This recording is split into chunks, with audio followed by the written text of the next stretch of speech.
Hello दोस्तों, मैं बिलाल आप सभी का स्वागत करता हूं अपने YouTube channel study with Bilal sir में। तो आज हम पढ़ने वाले हैं क्लास 11th के इकोनॉमिक्स के टॉप इम्पॉर्टेंट एमसीक्यू। और ये एमसीक्यू दोस्तों नए परीक्षा पैटर्न पर आधारित है और नए सिलेबस पर आधारित है और ये एग्ज़ाम के लिए काफ़ी ही महत्वपूर्ण है। तो जिन लोगों द्वारा अभी तक दोस्तों चैनल को सब्सक्राइब नहीं किया गया वह चैनल को ज़रूर सब्सक्राइब कर लें और बेल आइकन को दबाना ना भूलें। आज आप सभी पता होगा कि क्लास 11th के 20 मार्च 2021 से एग्ज़ाम शुरू होने वाले हैं और इसी एग्ज़ाम के आधार पर ही आपको आंका जाएगा और आपको अगली कक्षा के लिए उत्तीर्ण किया जाएगा। दोस्तों एग्ज़ाम के लिए ज़्यादा समय नहीं बचा है और जिन विद्यार्थियों ने अभी तक बिल्कुल पढ़ाई को शुरू नहीं किया है उनके लिए 40 से 45 दिन का मौका अभी भी है। वो पढ़कर और अच्छा नंबर ला सकते हैं और अगली कक्षा में जा सकते हैं। तो चलिए दोस्तों वीडियो को शुरू करते हैं आज के पहले प्रश्न की ओर चलते हैं। पहला प्रश्न है, एक अच्छी प्रश्नावली में क्या होना चाहिए? कम प्रश्न होना चाहिए, संक्षिप्तता होना चाहिए, स्पष्टता होनी चाहिए या उपरोक्त सभी? दोस्तों एक अच्छी प्रश्नावली में उपरोक्त सभी होनी चाहिए।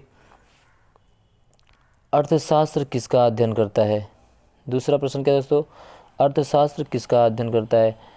अर्थशास्त्र में अध्ययन किया जाता है मानवीय आवश्यकताओं और दुर्लभ संसाधनों के मध्य संबंध को, क्योंकि मानवीय आवश्यकताएं बहुत अनंत हैं और संसाधन बहुत ही दुर्लभ हैं और कम हैं। तो कम संसाधनों में अधिक से अधिक मानवीय आवश्यकताओं को पूरा करना ही अर्थशास्त्र का उद्देश्य होता है, इसलिए हम अर्थशास्त्र का अध्ययन करते हैं। केंद्रीय प्रवृत्ति का वह कौन सा माप है जिसे ग्राफ पर नहीं दिखाया जा सकता? दोस्तों केंद्रीय प्रवृत्ति वह माप जिसे ग्राफ पर नहीं दिखाया जा सकता वह है माध्य। अगला प्रश्न, हम उन्हीं प्रश्नों को करेंगे दोस्तों जो काफ़ी इम्पोर्टेंट है परीक्षा के लिहाज से। बारंबारता वितरण में हमें कितने वर्ग अंतराल का चुनाव करना चाहिए? दोस्तों बारंबारता में हमें कितने वर्ग अंतराल का चुनाव करना चाहिए? तो दोस्तों 5 से 10 यानी 5 से 10 का वर्ग अंतराल हमें रखना चाहिए। अगला प्रश्न, आंकड़े एकत्रित करने की डाक विधि के अवगुण की पहचान कीजिए।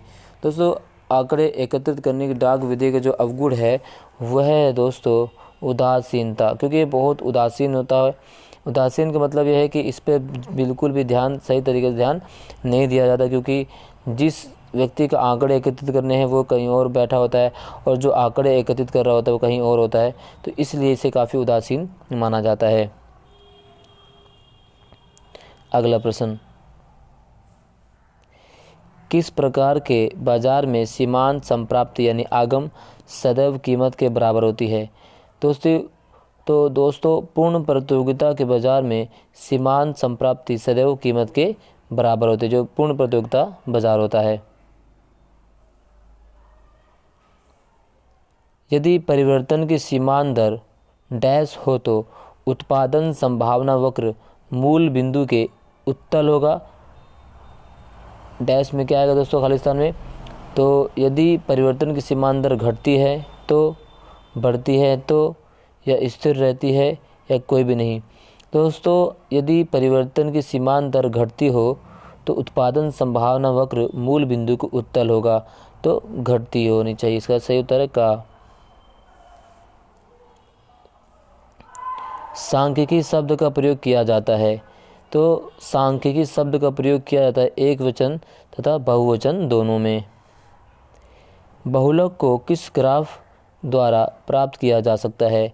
तो बहुलक को बारंबारता बहुभुज के द्वारा प्राप्त किया जा सकता है। इन इम्पोर्टेंट क्वेश्चन आंसर की दोस्तों एमसीक्यू की इम्पोर्टेंट जो पीडीएफ है वो आपको डिस्क्रिप्शन में लिंक दे दिया जाएगा, वहाँ से आप डाउनलोड कर लेना दोस्तों। निम्नलिखित में कौन सा कथन सूचकांक की विशेषता नहीं है? तो कौन सा कथन सूचकांक की विशेषता नहीं है? तो सूचकांक से पूर्वानुमान नहीं लगाया जा सकता। जी हाँ दोस्तों, जो हमारे सूचकांक होते हैं उससे हम पूर्वानुमान नहीं लगा सकते। बाकी सूचकांक उद्देश्य तुलना करना होता है। सूचकांक एक विशिष्ट प्रकार का औसत है और सूचकांक सामूहिक परिवर्तनों का अध्ययन करता है, बल्कि सूचकांक से पूर्वानुमान नहीं लगाए जा सकते। तो वीडियो को पूरा देखें और लाइक ज़रूर कर दें और सब्सक्राइब करना ना भूलें, क्योंकि एक लाइक और एक सब्सक्राइब हमें और भी अच्छी तरह से आपके लिए वीडियो बनाने के लिए प्रोत्साहित करता है और हम और प्रोत्साहित होते हैं अपने काम के प्रति।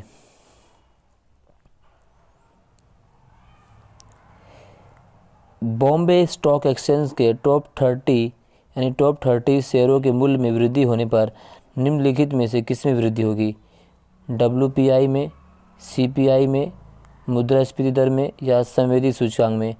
तो बॉम्बे स्टॉक एक्सचेंज के टॉप 30 शेयरों के मूल्य में वृद्धि होने पर संवेदी सूचकांक में वृद्धि होगी, यानी संवेदी सूचकांक का सही विकल्प है।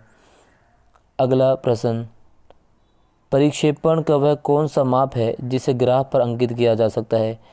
ए प्रास, बी माध्य विचलन, सी मानक विचलन या डी लॉरेंज वक्र? तो प्रक्षेपण का वह भाग जिसे ग्राफ पर अंकित किया जा सकता है वह है लॉरेंज वक्र।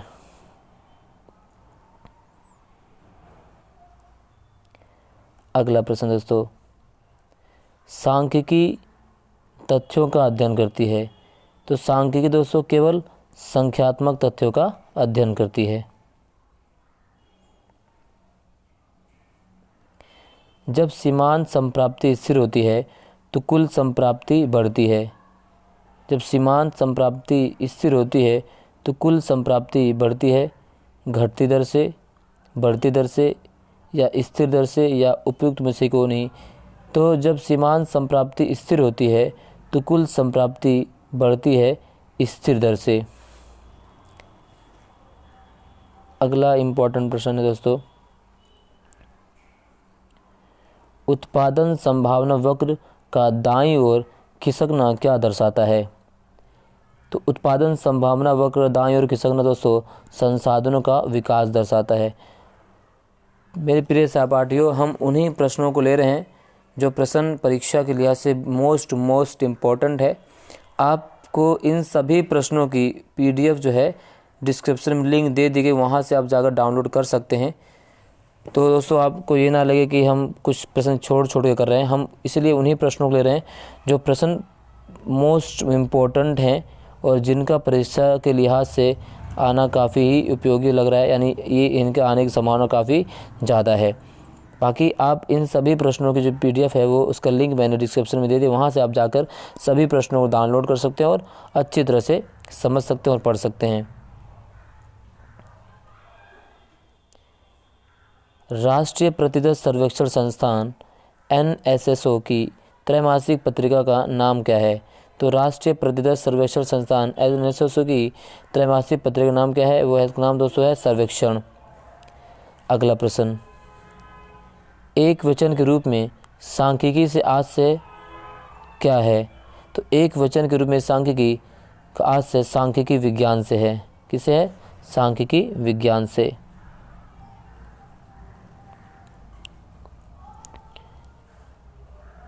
किस बाजार संरचना में विक्रय लागतों की आवश्यकता होती है? एकाधिकार, बी पूर्ण प्रतियोगिता, सी एकाधिकार प्रतियोगिता या डी अल्पाधिकार? दोस्तों एकाधिकार प्रतियोगिता बाजार में विक्रय लागतों की आवश्यकता होती है। जी हाँ, एकाधिकार प्रतियोगिता बाजार में विक्रय लागतों की आवश्यकता होती है। अगला प्रश्न, उत्पादन संभावना वक्र किस आर्थिक समस्या को दर्शाता है? तो उत्पादन संभावना वक्र क्या उत्पादन करे की आर्थिक समस्या को दर्शाता है? क्या उत्पादन करे की आर्थिक समस्या को दर्शाता है उत्पादन संभावना वक्र? निम्नलिखित में कौन सा मद व्यष्टि अर्थशास्त्र की विषय सामग्री नहीं है? तो उत्पादन दोस्तों व्यष्टि अर्थशास्त्र की विषय सामग्री नहीं है, बल्कि राष्ट्रीय आय, विकास और मुद्रा व्यष्टि अर्थशास्त्र की विषय सामग्री है, जबकि उत्पादन समष्टि अर्थशास्त्र की विषय सामग्री है।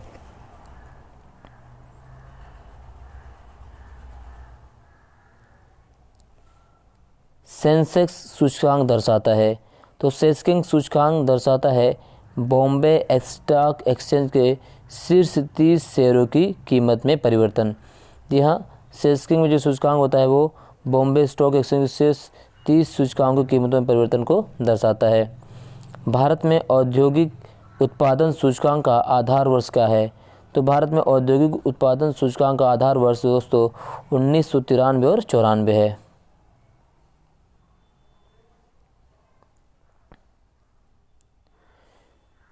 डाक प्रश्नावली विधि के संबंध में अवगुणों की पहचान कीजिए। तो डाक प्रश्नावली विधि के संबंध में जो अवगुण है दोस्तों वह है व्यक्तियों की उदासीनता भी शामिल है, लोचशीलता का अभाव भी है, शुद्धता की कमी भी है, यानी उपरोक्त सभी जो अवगुण हैं वो डाक प्रश्नावली में पाए जाते हैं।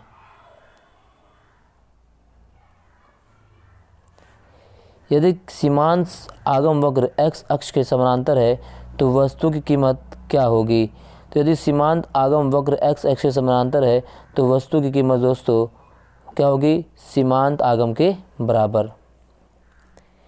अगला प्रश्न है उत्पादन संभावना वक्र के अवनतोदर यानी अवनतोदर होने से सीमांत अवसर लागत के बारे में क्या कहा जा सकता है। तो उत्पादन संभावना वक्र के अवनतोदर यानी अवनतोदर होने से सीमांत अवसर लागत में क्या होगी, वृद्धि होती है। जी हाँ, तो उत्पादन संभावना वक्र यदि अवनतोदर होता है तो सीमांत अवसर लागत का मतलब एवं इसमें वृद्धि दर्शाती है, यानी वृद्धि होती है।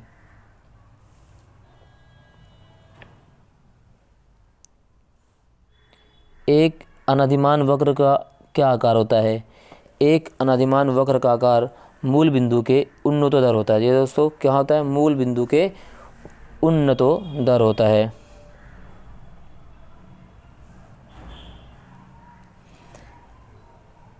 अगला प्रश्न दोस्तों, जब एक उपभोक्ता की संतुष्टि के स्तर में वृद्धि होती है तो उपभोक्ता के व्यवहार की क्या स्थिति होगी। जब एक उपभोक्ता की संतुष्टि के स्तर में वृद्धि होती है दोस्तों तो अनादिमान वक्र का दाईं ओर खिसकना, जी हाँ, दाईं ओर खिसक जाता है। जो अनादिमान वक्र है वो कहाँ खिसक जाता है, दाईं ओर खिसक जाता है। दोस्तों ये इम्पोर्टेंट MCQ के पार्ट 1 था, क्योंकि वीडियो बहुत लंबी हो जाती है इसलिए हमने इसका पार्ट 2 अगले वीडियो में डालेंगे, और इस दोनों पार्टों में हम इम्पोर्टेंट जो MCQ उसको पूरी तरह कवर कर लेंगे।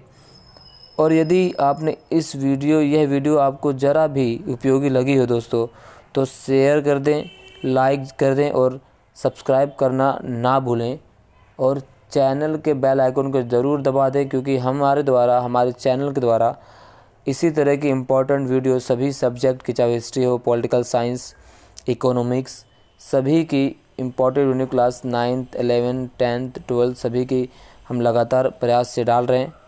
तो आप लोग इसी तरह पढ़ते रहिए और परीक्षा में अच्छे नंबरों से उत्तीर्ण होइए, यही हमारी कामना है। धन्यवाद।